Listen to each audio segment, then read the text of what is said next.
O testemunho de R. Williams. Ele teve uma perspectiva interna dos trabalhos da organização que serviu de base para o ministério de William Branham por muitos anos. Meu pai ficou aleijado em função da artrite e saímos de Oregon por causa disso. O médico lhe disse que se fosse para um lugar mais quente, com clima seco, ele poderia viver por mais 4 ou 5 anos. Isso aconteceu em 1945.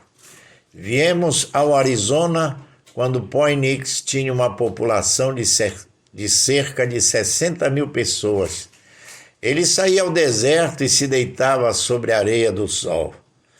Se não fosse a artrite, não teríamos vindo até aqui e tido o privilégio de estarmos onde estamos hoje. Não gosto de pensar no fato de que ele teve que sofrer, mas Deus usou isso para o bem. Papai faleceu em 1982. Parece que o Senhor o colocou em um lugar que ele queria que ele estivesse. E pelo fato dele ter influência no companheirismo internacional dos homens de negócios do Evangelho completo, o Senhor poderia usá-lo. Aquela foi a grande porta deixada ao irmão Branham para seu ministério, os homens de negócios cristãos. O SINEC mudou muito. Papai se tornou parte dele no começo da década de 50 e permaneceu até cerca de 10 anos após a morte do irmão Branham. Ele era o secretário-tesoureiro internacional e presidente do braço de Phoenix. Papai era espiritual de muitas formas e nos mostrou um grandioso discernimento e de outras formas não era nem um pouco espiritual. No que ele acreditava, ele se parava por aquilo e lutava até que conseguisse. Isso foi o que fez o relacionamento dele e do irmão Branham tão bom. Ele amava o irmão Branham e amava a mensagem também. Ele disse ao irmão Branham uma vez: creio em tudo que o Senhor diz, mas com certeza não entendo. Ele respondeu: tudo bem, irmão caro, somente creia, um dia irá entender. Lembro de uma das primeiras vezes que fomos ouvir o irmão Branham pregar. Eu não era um cristão e minha esposa também não. Ele estava pregando no Madison Square Garden, em Phoenix, e ele apontou para minha prima. Ele disse: há uma pequena dama lá fora com um vestido vermelho, sentada na arquibancada, e ela tem um problema em suas costas. Ela não sabe qual é o problema, mas é um problema no rim. Era minha prima, e aquilo era verdade. Aquele era o problema. Naquela noite ele fez uma afirmação que nunca esquecerei. Foi a primeira vez que ouvi dizer que mesmo se fosse mandado para o inferno como um pecador, ele serviria ao Senhor da mesma maneira, pois ele havia sido muito bom para com ele. Eu disse à minha mulher, Ellen, aquela noite: estive em muitas igrejas e em muitos cultos, mas há algo ali que você não pode encontrar em nenhum outro lugar. Aquele homem não está servindo a Deus porque está com medo de ir para o inferno. Ele o serve por amor. Em 1961, papai comprou passagem para mim e para minha esposa para ir a Miami Beach, Flórida, para uma convenção do SINEC. O irmão Branham não estava naquela convenção, mas creio que o deputado Paul foi um dos palestrantes. Encontrei-me naquele lugar no meio de cerca de 3.000 homens de negócio e tudo o que eles diziam era sobre o quão bom era o Senhor. Aquilo me atingiu. Pensei que talvez aquelas eram coisas que eu deveria ter. Como resultado, entreguei meu coração ao Senhor. Ellen o fez também. Tivemos uma experiência com o Senhor e aquilo mudou nossa vida. Meus companheiros tinham um acervo extenso de sermões de evangelistas e pregadores em fitas. Papai tinha um grande gravador de fitas que ele havia nos emprestado e eu estava de folga do meu trabalho e de perfuração de poço. Então ouvi aquelas fitas, algumas eram de Oral Roberts, Tommy Osborne, Tom Henrique e irmão Branham. Depois cheguei a um ponto em que as fitas que levava para casa eram todas do irmão Branham. Começamos a contar para as pessoas o que estávamos ouvindo ali. Certo dia meu pai me disse: você está sujeito a ter uma indigestão espiritual. Essas são pregações fortes, mas havia algo especial naquela voz e naquela mensagem. Não conhecíamos muito sobre o cristianismo, mas havia algo que nos tocou. Papai começou a fazer reuniões em Phoenix em 1961 e no começo o irmão Branham estava lá para lhe ajudar a organizar. Ele comparecia todo ano até janeiro de 1965 e estaria em 1966 se não tivesse sofrido o acidente. Sempre acreditamos que a razão do sucesso daquela convenção era por causa de seu envolvimento. Foi a única convenção que o SINEC conseguiu mandar dinheiro de volta para o escritório central quando a convenção acabou. O resto das convenções tinham que ser financiadas pelo escritório para acontecerem. Além disso, a convenção de Phoenix teve o maior público de todas as convenções do SINEC. Foi uma verdadeira bênção para a comunidade e para a noiva de Cristo como um todo. Os pregadores vinham e apoiavam a convenção. Às vezes eram meios falsos. Acho que eles tinham medo de não participar. Havia algo naquela mensagem, naquele mensageiro. Ele não exigia respeito por si mesmo, mas a vida que ele vivia e a mensagem que ele pregava exigiam. Uma pessoa, se fosse temente a Deus, tinha que respeitar. A maioria dos membros do conselho do SINEC divergiam do irmão Branham em suas doutrinas, mas nunca achei qualquer deles que pudesse apontar um dedo sequer para a sua vida. Eles tinham mais respeito do que isso. Eles sabiam que a vida que ele vivia estava além da reprovação e eles tinham que respeitar isso. Muitas das mensagens que temos hoje foram pregadas em Phoenix. O irmão Branham vinha a Phoenix 10 dias antes do começo da convenção e pregava em diferentes igrejas ao redor do vale. Então ele pregava pelo menos 2 vezes durante a convenção, uma vez na manhã de sábado e outra no domingo à tarde. Ele nunca interferiria nos cultos regulares das igrejas. Ele não faria tal coisa. Ele não deixava que o colocassem para pregar em cultos regulares. Os cultos do sábado de manhã eram sempre lotados de pessoas. Os cultos de domingo à tarde também. O irmão Branham tinha muita paciência com o SINEC.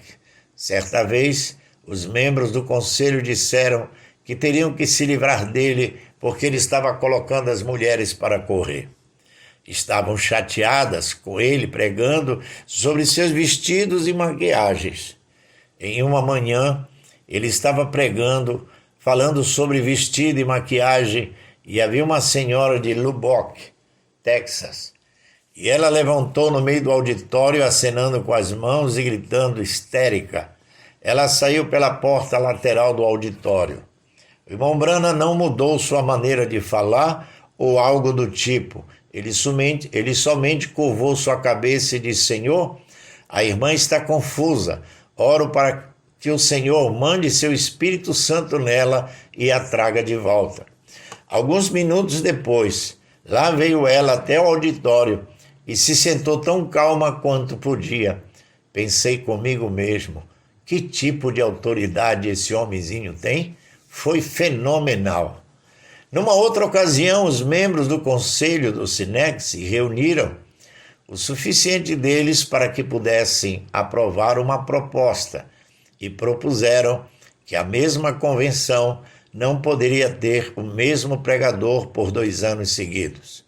Eu não estava lá, mas papai estava, e ele sabia muito bem o que estava acontecendo.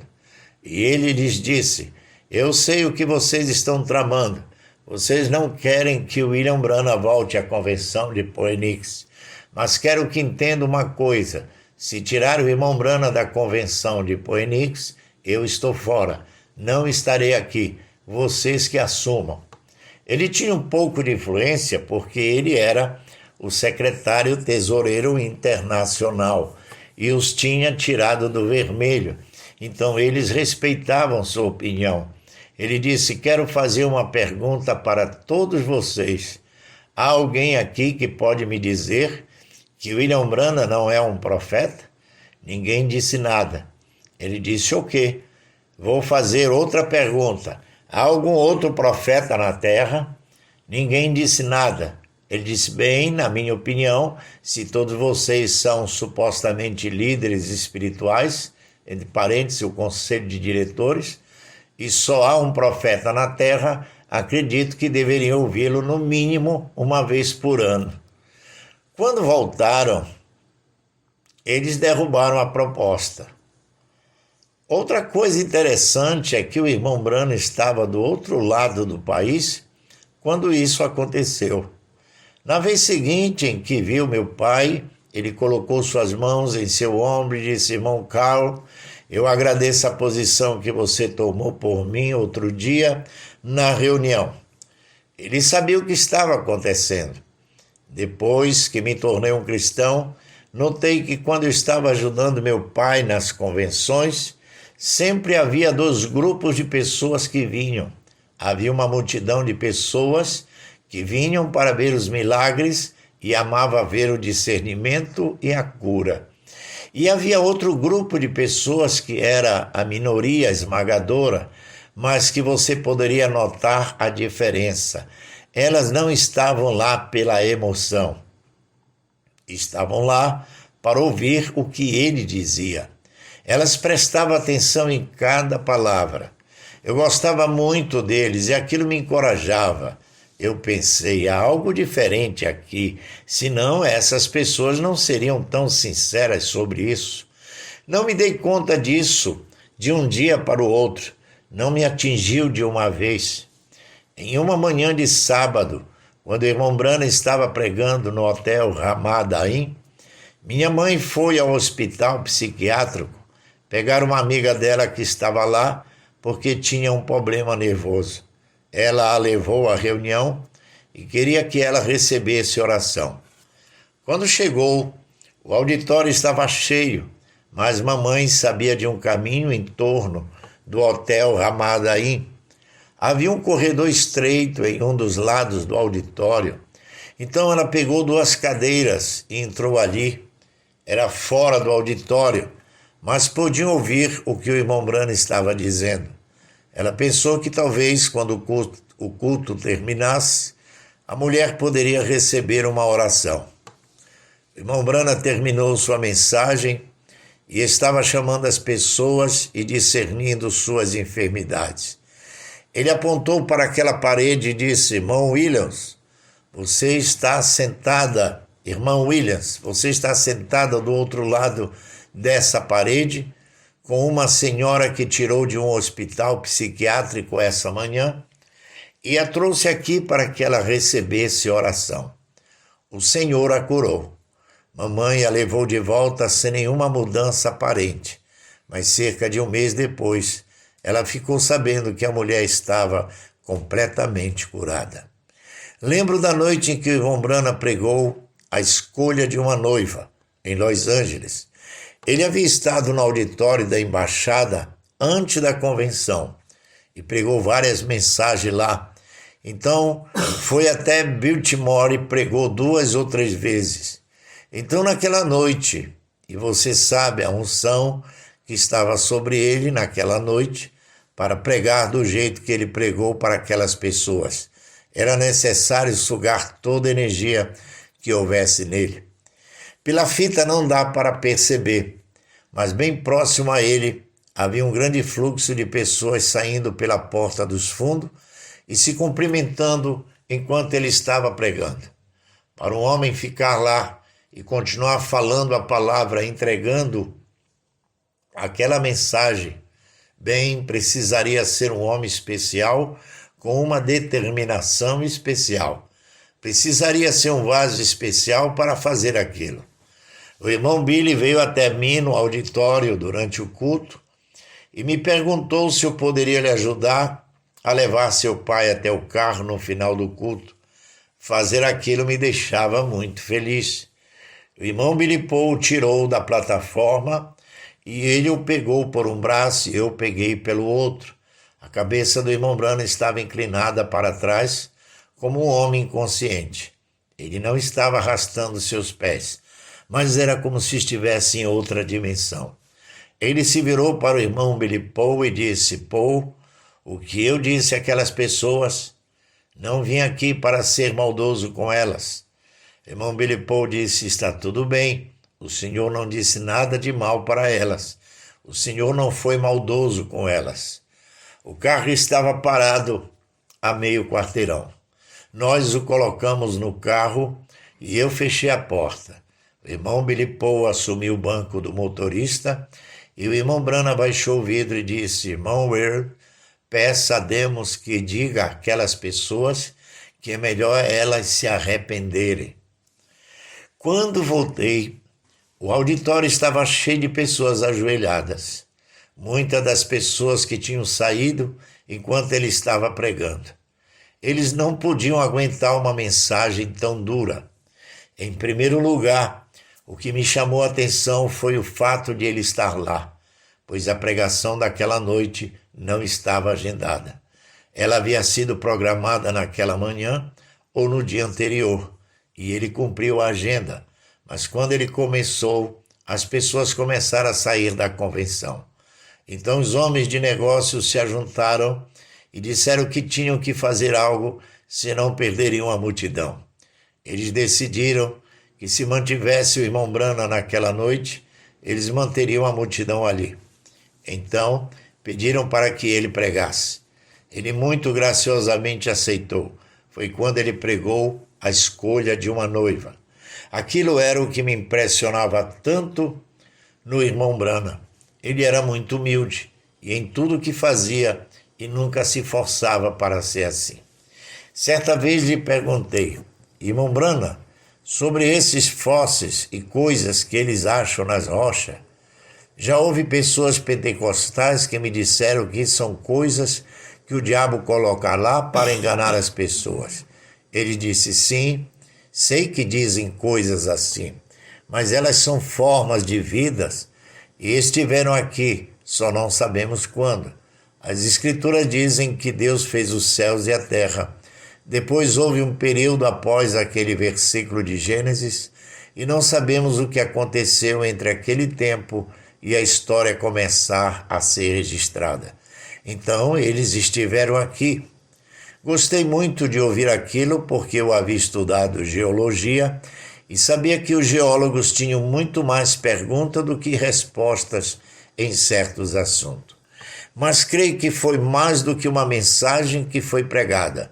Foi uma mensagem que viveu diante de nós. É uma prova de que Deus pode viver no coração de um homem. Não que todos nós podemos ser profetas, mas em ter Deus como a solução de nossas vidas, da maneira que mais convém a Ele, somente devemos nos render a Ele. Amém. Que Deus abençoe a todos.